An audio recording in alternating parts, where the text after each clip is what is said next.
Good morning. Good to have you on this Monday. I'm Joe Fryer. And I'm Savannah Sellers. Thanks for starting your week with us. We are going to begin our program in Washington, where President Trump is now waging this economic war on multiple fronts. Later today, Treasury Secretary Scott Bessent will hold a press conference where he's expected to announce new sanctions on Iran.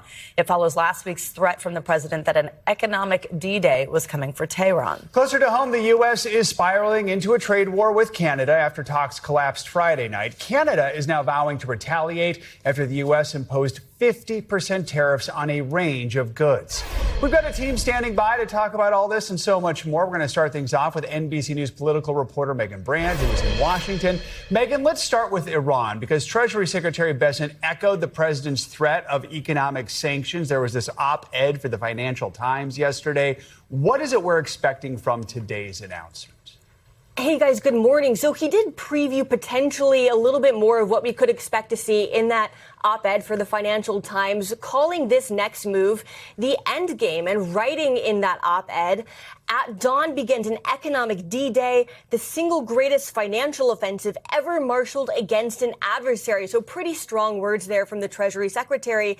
But in effect, he was basically warning other countries not to help Iran financially, making the case that other countries that help Iran financially can also expect to share in this isolation that the U.S. is trying to enact against Iran. And so that press conference is expected to take place later today, where we're expecting to hear details about what exactly he is referring to, because he has not yet unveiled those specific details in that op-ed. But he did provide a little bit of an indication about where potentially, what direction the administration could potentially go in, writing, "The president has created the conditions to leverage every agency, every authority and action many assumed we would never summon," guys.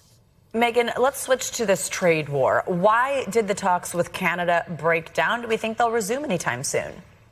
Yeah, so Canadian Prime Minister Mark Carney had indicated why these talks had broken down, saying that in effect the U.S. had asked too much and offered too little. And so he had made that announcement that he was going to bring those Canadian negotiators back to Canada, effectively breaking off these talks, saying that the U.S. had brought some last-minute changes that he had said in a statement were unfair, uneconomic, and called into question the reliability of any deal. And President Trump, meanwhile, lashing out over Truth Social over the weekend, saying in a post that Canada wants the benefits of being a state without being one. They have also charged our great farmers for many years massive amounts of tariffs.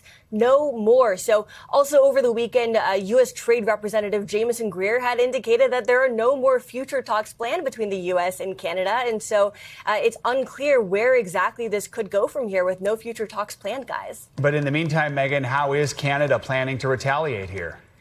So Prime Minister Mark Carney had said that Canada would retaliate dollar for dollar, and that those tariffs on American imports into Canada can hit industries like dairy, steel, agricultural equipment as well, including other areas too. And so take a listen to what else Prime Minister Carney had to say during that press conference, guys. Canada will match Washington's new tariffs dollar for dollar in order to protect Canadian workers, farmers, families, and businesses. Why does it feel like today Mark Carney is going to war? Trade war. The tone. Because we're attacked. Like you're at war when you get attacked. We got attacked.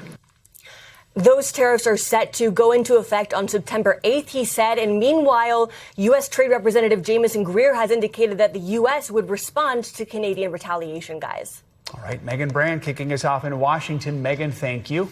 Let's now bring in Caleb Silver to talk more about this escalating trade war with Canada. Caleb, of course, chief business editor of People Inc.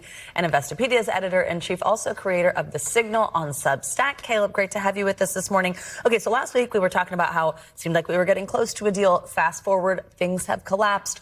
What kind of impact is this going to have both here at home and in Canada? Symbolically a big one, but when you look at the dollar amount, it's not that much. We're looking at about $20 billion worth of goods, about 5% of the trade that we do with Canada, which is the U.S.'s biggest trading partner. We did about $800 billion worth of trade with them, so we're looking at somewhere around $20 billion. But it is things like wine, hockey stick cement, honey, paper, textiles, things that we buy on a daily basis. just not that much in terms of dollar amount, but still significant because we're getting farther and farther away from a deal. And there are a lot of other things in the balance. Some things that are exempt are things like potash and fish and steel and aluminum and auto and lumber. Those already have tariffs on them. So we're already in a tariff war with Canada. It just got extended until we don't know when. You know, Prime Minister Carney has always maybe gotten a political boost by standing up against President Trump. But how big of a gamble is he taking here? A pretty big one, and it looks like Canada might have to replace the U.S. with other trading partners. Well, what does that look like, and who might those be, and who will do that amount of business with Canada? But don't forget, Canada is made up of 10 provinces. They're all very independent. They all want different things, so it's very hard to get a coalition to agree on what to agree with when there is a trade deal in front of them. But as you heard the Prime Minister say, this was untenable, he says, uneconomic, unfair, and undermined Canada. Where could this escalation go? Like, walk us through if this makes any sense for us to ultimately end up getting what the president wants. Yeah, well, ultimately, we get a lot of aluminum from Canada, a lot of rolled steel from Canada, a lot of autos are produced in Canada and then sold in the U.S. Those already have tariffs on them. Those tariffs could be increased. So you'll see some of the daily household items. There's already a ton of business that we do with them that is subject to tariffs. Those tariffs could be ratcheted up, and those products could cost more. All right, Caleb, thanks so much. Stick around because we do want to talk to you a little more after we check in overseas. For more on Iran's response to all this, let's bring in NBC News international correspondent Matt Bradley. He's in Tel Aviv. Matt, good morning. How is Tehran responding to the Trump administration's latest threat of sanctions, this economic D-Day? Well, I mean, they're brushing them off, and we've seen this before, because the fact is that when it comes to sanctions on Iran, despite what we've been hearing from President Trump and from Scott Bessent, economic D-Day, an economic reckoning that Iran hasn't seen before, the fact is that the Islamic Republic has seen all of this before. Before Russia invaded Ukraine, Iran was the most sanctioned government in the world, and had been for several decades. So there's not a lot that the U.S. can throw at Iran that they haven't seen before. And the fact is that this war has been going on now for the past 6 months, during which time Iran's economy has already adjusted to a wartime footing, and deprivation economically has always been a fact of life in Iran for the past couple of years. So this is probably not going to affect the kind of change that the administration is proposing that it will. Matt, what measures is Iran considering in retaliation? I mean, we haven't exactly, the fact is that the Iranians have already been using retaliation. They've been firing at various countries next to Iran. It looks as though the Iranians are going to continue their blockade, which is preventing the U.S. from getting oil and gas out of the region. So in terms of retaliation, they have very limited options, especially when it comes to the economic level, because, as I said, they are already so isolated and have been so isolated for such a long time. It's going to make any retaliation very, very hard for them. So, Matt, based on the situation on the ground and at sea, who has more leverage right now, the U.S. or Iran? Well, despite what we've been hearing from President Trump, that the U.S. has an enormous amount of leverage, that the Iranians are out of options and have no more cards, it really is the Iranians who enjoy the prime position when it comes to affecting change, when it comes to asserting themselves in the region. They now have almost total control over the Strait of Hormuz, and while the United States does have a huge deployment of naval assets around the Strait of Hormuz, they are not able to affect commercial shipping through the strait in the same way that the Iranians have. So far, it looks as though the number of ships passing through the Strait of Hormuz on a daily basis is down into the single digits and has been for quite a while. So this is going to be a chokehold, not just economically, but also politically and diplomatically. The United States is going to continue to struggle to beat this one trump card that the Iranians have played so well. Matt Bradley in Tel Aviv. Matt, thank you so much. Let's bring Caleb Silver back into the conversation here. So, Caleb, for all this rhetoric about an economic D-Day, as they're calling it, what could Iran have left to sanction that's within U.S. control that would make us feel anything? Well, as Matt put it, we've pretty much sanctioned everything. Energy and petroleum exports, the freezing of assets, the freezing of banking between Iran and other countries and the U.S., the freezing of industrial and manufacturing plant and equipment that goes out to export to other countries. But I think if you read the Secretary of Treasury's letter to the FT, it's sanctioning other countries that do business with Iran. Who are the countries that do the most business with Iran?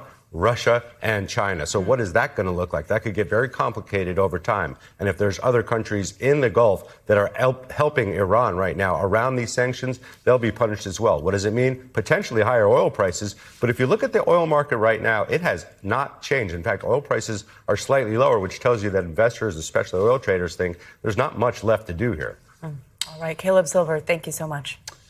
The high-profile murder trial of Massachusetts mother Lindsay Clancy is now entering its final phase. Clancy does not dispute that she killed her 3 young children in 2023, but her attorneys argue she was pushed by postpartum psychosis and antidepressant drugs at the time and should not be held criminally responsible. The defense rested its case Friday, and prosecutors are now calling rebuttal witnesses, including forensic psychiatrist Dr. Avram Mack, who testified that Clancy was severely mentally ill, but was not psychotic and could still distinguish right from wrong. Take a listen.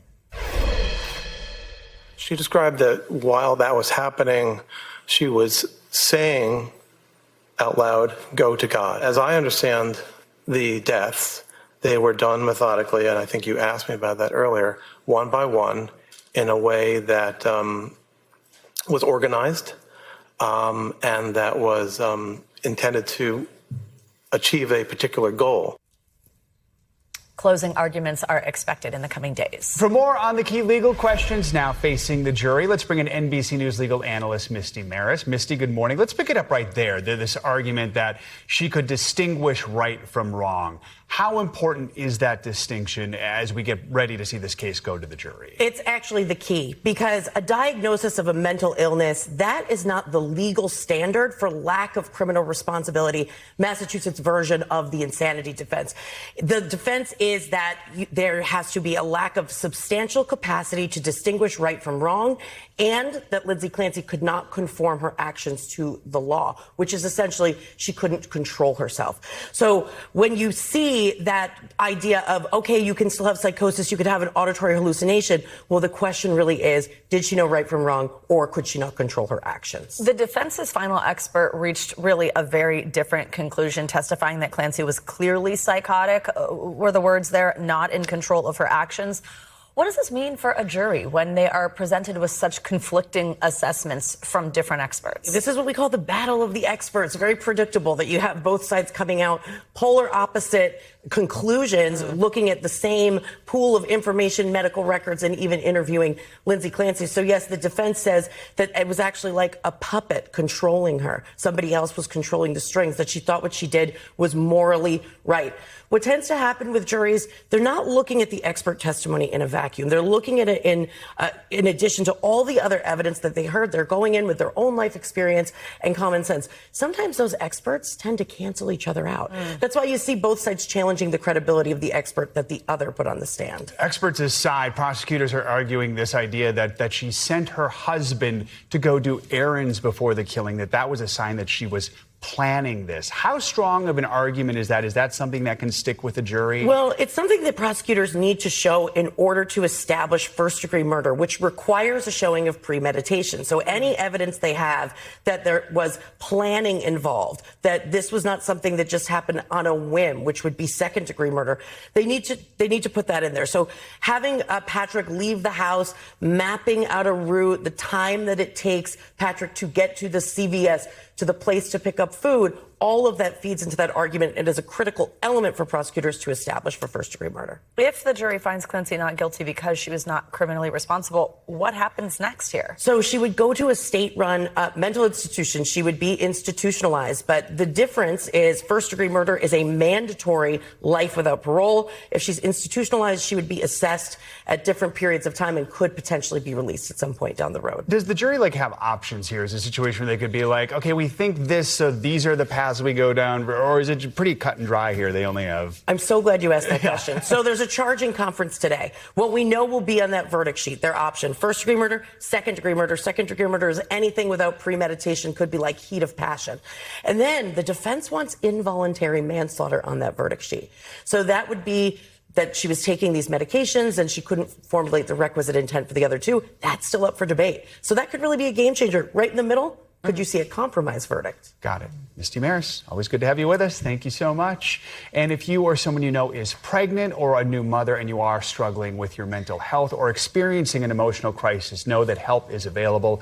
You can call the National Maternal Mental Health Hotline. It is on your screen. It's free, it's confidential, and there is support in English and in Spanish. And if you or someone you know is in crisis, you can call or text the Suicide and Crisis Lifeline, that number 988.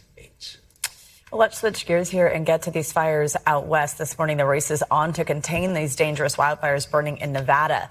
36 hours ago, the Hawk Fire was a brush fire. Well, it has quickly spread across the hills surrounding Reno, with now tens of thousands of people forced to leave their homes. Complicating matters, crews are facing unpredictable weather conditions. That's making it harder to contain the flames. Officials are looking into whether this fire may have been set on purpose. That's just one dangerous weather event putting Americans at risk this morning. Close to 50 million people are under heat alerts across the country as this summer of severe heat continues to grip the nation. Let's bring in our NBC News correspondent, Steve Patterson, who is following all of this for us from Reno, Nevada. Steve, good morning. So first, just bring us up to speed on the situation where you are there in Nevada. What can you tell us about the containment and the evacuations at this point?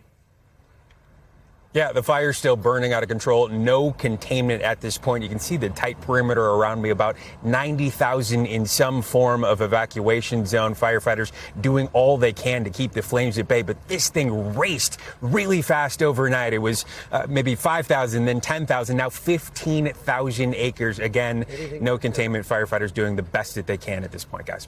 Steve, what more do we know about just the damage and how many people have been injured so far in these fires? Yeah, so crews are still assessing the damage. We know there is damage. We know homes have been burned.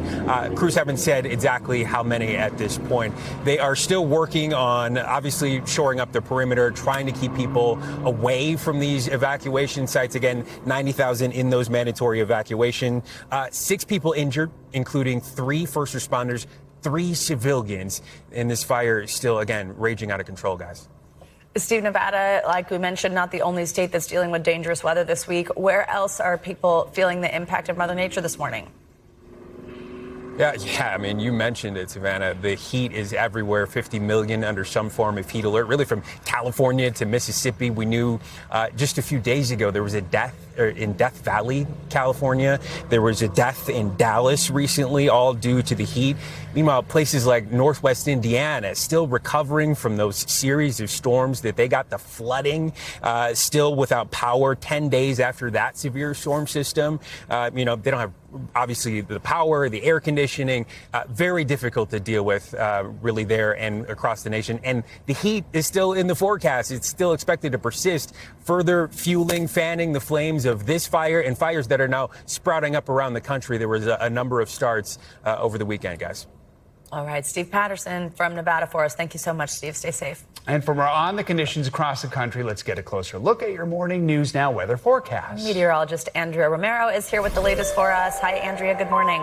Good morning, Joe and Savannah. We have a lot to talk about this morning. We have that heat. We have storms. Of course, we have that fire threat, and we even have the tropical depression Moki in the Central Pacific. So let's get to it. We're going to begin with the heat alerts. We have that scorching heat affecting much of the southern U.S. We have over 48 million people that will be impacted with these heat advisories, these heat warnings, that some of which will be in effect through Saturday over in the Southwest, where the worst of the heat is probably expected in the next couple of days. We're looking at temperatures ranging in between 100, 110 degrees. Of course, along the Gulf Coast, we're also dealing with a lot of humidity, so that raises the heat index into the triple digits. And this southern sweat, well, it's going to continue throughout the next couple of days. Tomorrow, we're looking at really high temperatures, possibly record temperatures across the region, and that will continue into late week. Look at Phoenix on Wednesday, 116. Thursday and Friday, 112, and in New Orleans will be in the 90s, as well as in Atlanta and Dallas will probably stay in the triple digits the next couple of days as well. We're looking at the potential of records stretching all the way from Texas into California, with temperatures that will be challenging those record highs because they will be so hot. And of course, this heat is one of those ingredients that's leading to this wildfire threat that we've been monitoring. We have over 75 large fires in the lower 48s right now. And we're expecting those conditions of heat, of dry weather, and of course, those gusty winds to continue with that elevated risk of wildfires developing and continuing, stretching from the Pacific Northwest all the way down into the southern plains. Now, the severe threat, as far as severe weather, we have 6 million people at risk for wind gusts, damaging hail, and the possibility of tornadoes, and that's over the northern plains as well as the southern southeast of part of the United States. Of course, in the northern plains, we're talking about that monsoonal moisture that's interacting with a front. We're expecting strong to severe storms on the northern plains that will continue to move eastward as this cold front sweeps through the upper Midwest tomorrow, also expanding that risk. And we will continue to have also the possibility of some storms along the southeast as well for Tuesday. Now, tropical depression Moke, we can see right now, is still bringing some rain south in the southern portion of parts of the Big Island. And of course, the center of the system will continue to weaken as it moves south of the islands, but it will still be close enough to bring some of that moisture, of course, in areas that don't need more rain after they suffered through Hurricane Lala last week. So we're looking at the potential of more flooding across possibly the Big Island and even Maui for today into tomorrow. Back to you guys. All right, Andrea, thank you so much. We thank you for watching, and remember, stay updated on breaking news and top stories on the NBC News app or watch live on our YouTube channel.